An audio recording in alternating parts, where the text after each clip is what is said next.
Vous mangez rapidement en grande quantité jusqu'à ressentir un réel inconfort. Et ensuite, la culpabilité s'installe. Ce que vous vivez porte un nom et ce n'est pas de la gourmandise. Je m'appelle Laurence Gauvin, nutritionniste diététiste chez Logo Nutrition.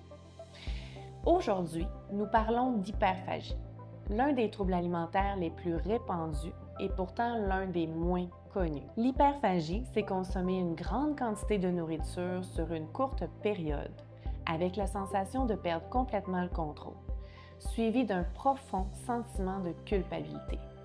Ce qui la distingue de la boulimie, il n'y a pas de comportement compensatoire par la suite. Les personnes qui me consultent pour cette raison se ressemblent souvent.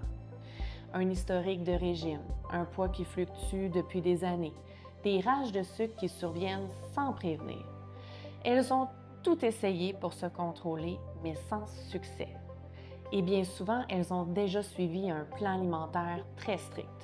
Voici le paradoxe. Ce sont fréquemment des personnes qui connaissent très bien l'alimentation, qui pourraient vous dire le nombre de grammes de protéines de chaque repas, mais qui n'arrivent plus à manger normalement, qui pensent à la nourriture en permanence. Certaines envisagent même la chirurgie ou la médication, simplement pour parvenir à manger moins. Si c'est votre cas, sachez ceci. Ce sentiment d'impuissance s'explique.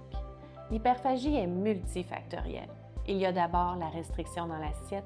Lorsqu'on ne mange pas suffisamment, le corps se défend. C'est biologique. Il y a ensuite la restriction cognitive. Le simple fait de dire « je n'ai pas le droit de manger cela » augmente l'obsession envers cet aliment. Il y a les émotions.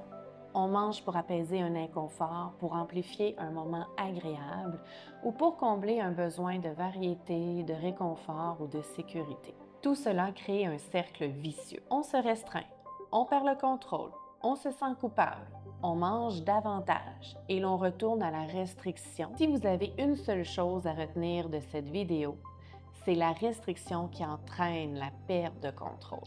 La bonne nouvelle, c'est qu'il est possible de s'en sortir. Cela commence par bien nourrir son corps, ne pas sauter de repas, prévoir des collations, manger suffisamment, ensuite neutraliser les aliments et diminuer les interdits. Et ici, il y a une nuance essentielle. Une personne qui vit une dépendance à l'alcool peut cesser de boire. Avec la nourriture, c'est impossible. Nous devons manger chaque jour pour vivre, c'est précisément pourquoi l'approche doit être complètement différente. Nous travaillons également la gestion des émotions, afin que la nourriture ne soit plus le seul outil disponible. Et tout cela s'inscrit dans une approche anti-régime. Aucun plan strict, une alimentation intuitive en pleine conscience. Si vous vous êtes reconnu, vous n'êtes pas seul. C'est exactement le type d'accompagnement que nous offrons à la clinique.